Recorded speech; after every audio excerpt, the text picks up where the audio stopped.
Okay, so welcome to the deep dive. We're taking a deep dive today into Microsoft 365 Copilot. Big topic. The good topic. Yeah. Um, and we wanna sort of look at a couple things today. First of all, just what is it? What is it really all about? Yeah. Then how does it work with the stuff that you're already using in your Microsoft world? All the tools, all the different things. Right. And then the thing that I think everybody's really concerned about, which is how does it keep your data safe? Security, big one. Security. So to do that, we've been going through some material from a Microsoft training session. It's called MS-4017, I think. MS-4017. Yeah, and it's kind of cool because it really gives us a look behind the scenes at the way that Copilot works, and then we can bring that back to you and sort of explain it in plain English, without all the jargon. Yeah, this is like a nice little distillation of what an administrator or someone technical would actually see and do when they're setting up Copilot. Like we're talking, setting it up initially, Right. how the licensing works, Yeah. and then even, more complicated stuff, the security and customization, all of that. Right. So Yeah. it's very robust, this training is. Yeah. So we're really, this deep dive is really going to be based on that material. That's right. And I think, the big questions that we want to answer are about, AI. Like, what does AI mean for business, for enterprise? What does that mean for my data security? Mm-hmm. And can we actually make things more efficient? Can we make things work better without actually making it, easier for hackers and other bad guys to get in? Absolutely. That's a huge concern. Big concern. Okay, Yeah. so let's just jump in. Let's just dive into Copilot. So what's it all about? What are the basics? So Microsoft 365 Copilot, it's basically made to work within the Microsoft apps that you already are familiar with. Right. Word, Excel, PowerPoint, Outlook, Teams, you name it. And it's using AI to help with all kinds of tasks. Summarizing documents, meetings, Okay. drafting content, Right. generating presentations based on your data, Got it. like all kinds of really powerful stuff. So how do I get it? Does it just show up one day in my Office 365? Not exactly. You're going to need a Microsoft Entra ID account, Okay. which is what, used to be Azure Active Directory. Right. And you're probably going to need a license. There'll probably be an add-on to your existing Microsoft 365 subscription. Okay. And another important point is that a lot of this stuff, the content generation, the analysis, it's all done using the data that you have in OneDrive for Business. Got it. That's kind of its home base. Okay, so it's AI, right? It's AI that's working within your Microsoft world. It's connected to your account. You're probably going to need a special license. Now, how does all that work with security? Because this is the thing. You're talking about an AI that's kind of snooping around in all your data, and how do they keep that safe? How do they keep that secure? Yeah, and that's a legitimate concern, right? But Microsoft has built Copilot with security in mind from the ground up. Okay. And the key here is Microsoft Purview. Okay. Now, some people might remember this as the compliance center, but it's essentially it's the control center for your data governance, Got it. your protection, your compliance policies, Yeah. and it's all within your Microsoft 365 environment. And it plays a really crucial role in making sure that Copilot doesn't do anything, that it shouldn't be doing. Got it. Okay, so Purview is kind of like the chaperone for Copilot. Exactly. It's All right. keeping it in line. So one of the ways it does that is with these things called sensitivity labels. So what Purview does is it lets organizations classify and label their information based on how sensitive it is. Okay. So you might have a label like confidential or employee numbers. Right. And these labels, they tell Copilot what it can and can't do with that data. Right. So it's kind of like a traffic signal, like stop here. Exactly. Right. So if Yeah. it sees confidential, it knows not to mess with it. Precisely. Like- These labels, they can be, pre-applied by the admins. Okay. Or users can even manually label things themselves. And there are even workflows, where if someone tries to change a label to something less restrictive, they might have to give a reason why. And admins can see all that. So they can see all of that. That's Yeah. pretty cool. Full transparency. So are there other things that are kind of built in to prevent leaks and those kinds of things? Yeah, absolutely.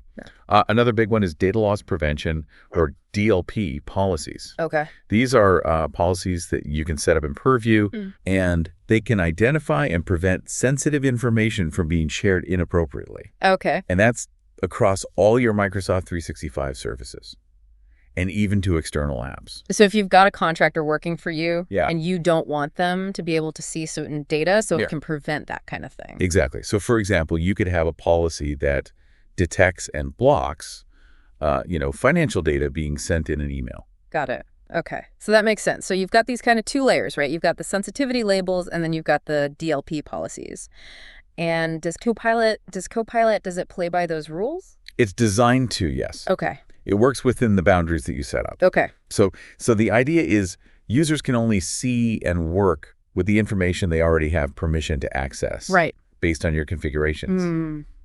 And you go even further, like organizations can restrict Copilot's access to specific SharePoint sites. Okay.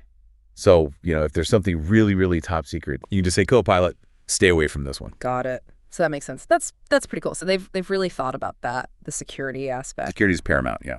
Now, I noticed in the training materials that they kept talking about zero trust. Yeah. What is that exactly? So the zero trust methodology, it's based on this idea of never trust, always verify. Okay. Never trust, always verify. So, I mean, how do you actually do that with Copilot? Like, what does that look like? Well, it basically breaks down into three main principles. Okay. So the first one is explicit verification. Okay. So that means that, you're constantly confirming the identity and the security status of both your users, the people trying to use Copilot, Okay. and their devices, Yeah. the machines they're using. Okay. So a really good example of that is multi-factor authentication. Right. You get a text message or you use an app to verify your identity. Right. It's like an extra layer of security. So you're making sure that, the person who says they are, is actually them and that, their device isn't compromised. Absolutely. Okay. So that's one principle. What's the next one? The second one is least privilege. Least privilege. So this is all about giving people the bare minimum access they need to do their job. Okay. And no more. So I can't just go wandering around in the company data. No wandering allowed. Only what you need. Okay. So how do they do that?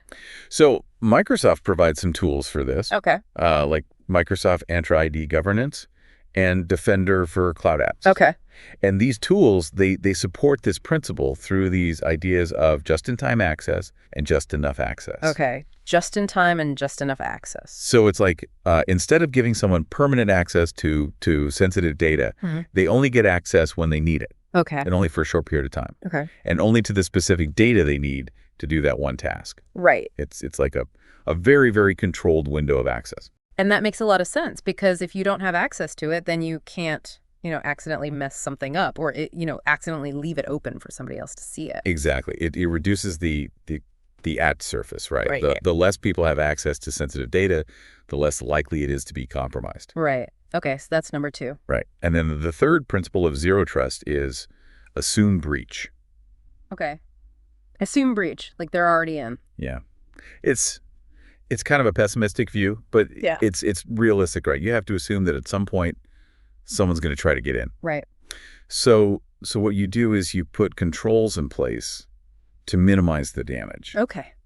So this includes those sensitivity labels we talked about earlier. Yeah.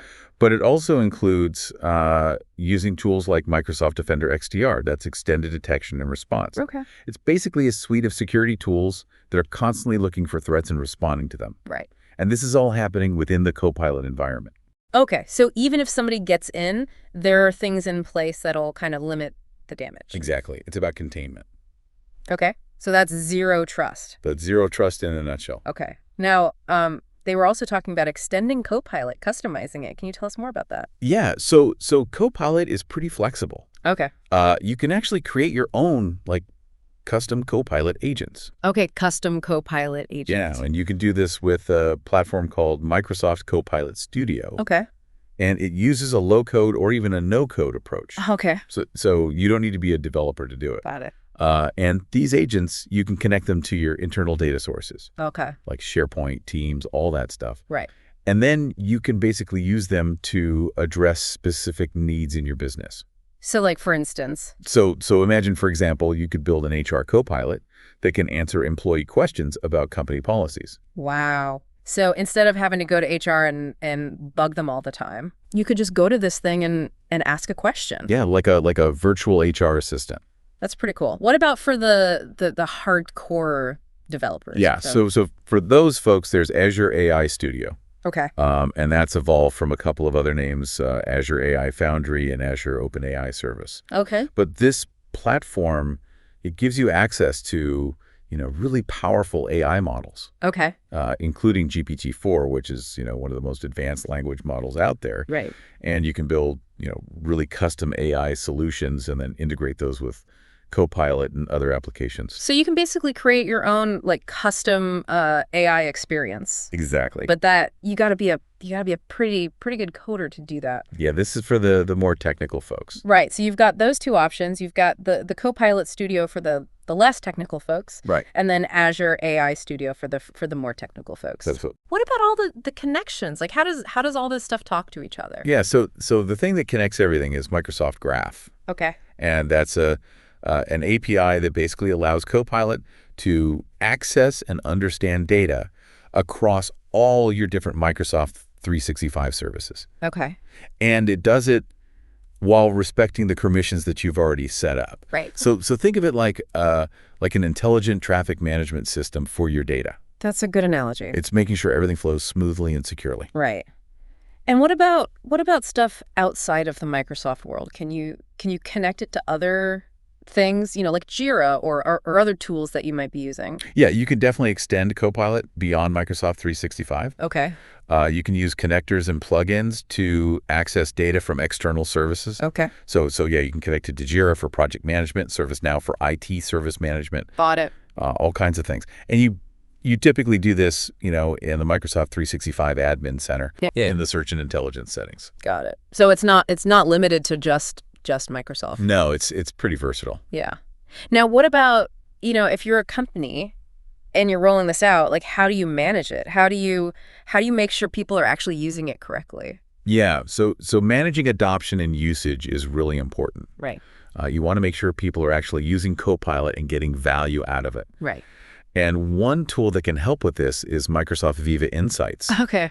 It provides you with reports on, how Copilot is being used, who's using it, how often, what for. Got it. And you can use that information to see, where it's making the biggest impact. Right. So you can kind of see if it's actually working. Exactly. You can see if it's living up to the hype. Right. And then you can, if it's not working, you can figure out why and fix it. Absolutely. Now, do they have any recommendations for how you get people to actually, adopt it and use it correctly? Yeah, there are a couple of key things. Okay. First of all, find your champions. Okay. Your champions. Yeah, find the people in your organization who are excited about Copilot. Right. People who are really eager to use it and see what it can do. Right. They can be your evangelists. They can help spread the word and show other people how to use it. Right. So you find the people who are really, really excited about it, and you get them to kind of lead the charge. Exactly. Lead by example. Okay. What else? And then, training is really important. Right. You can't just sort of, throw it at people and expect them to figure it out. No, you got to give them the knowledge and the skills to use it effectively. Right. And then, just keep monitoring the usage. Right. See how people are using it. Right. See if you need to adjust your licensing. Right. Maybe you need more licenses, maybe you need fewer. Right. And just make sure that you're getting the most bang for your buck. Got it. Yeah. That makes sense. So find your champions, provide good training, and keep an eye on things. Exactly. Keep it agile. Okay. Now, I also noticed in the training materials, they were talking about different flavors of Copilot, different versions. Can you explain that? Yeah. There isn't just one Copilot. Okay. There are a few different options.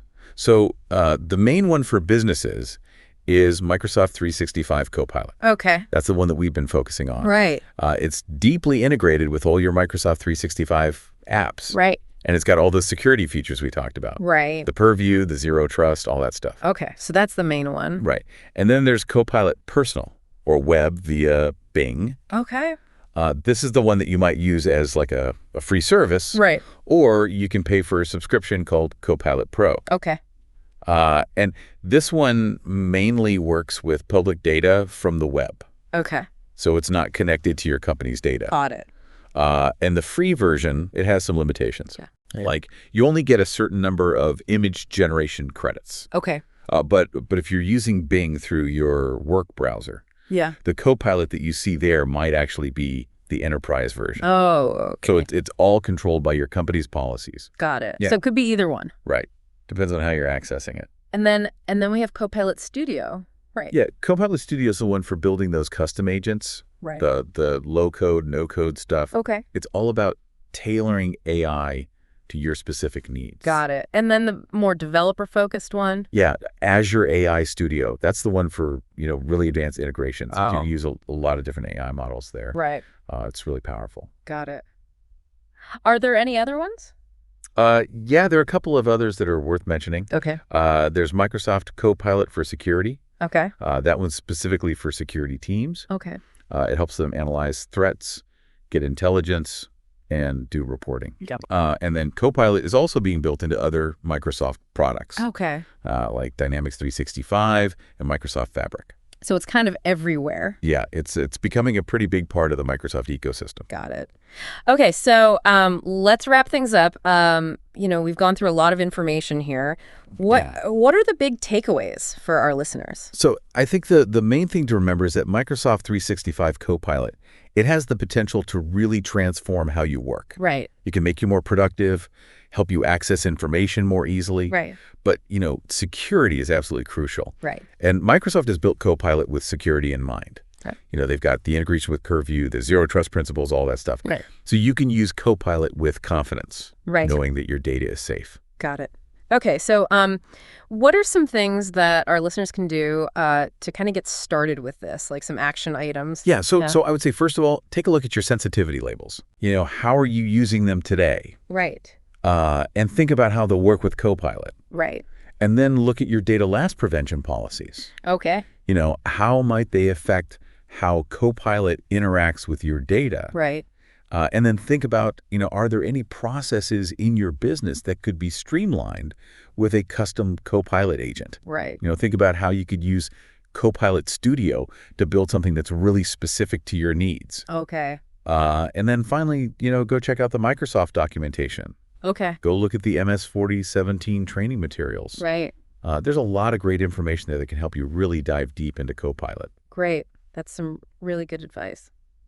So, as we wrap up, here's something for you all to think about. Okay. AI is becoming a bigger and bigger part of our lives. Absolutely. It's in our phones, it's in our cars, it's everywhere, and it's definitely coming to the workplace. So, how do we balance the benefits of AI, the increased productivity, the efficiency, Right, with the need to keep our data safe and to comply with all the regulations? it's a delicate balance. Yeah.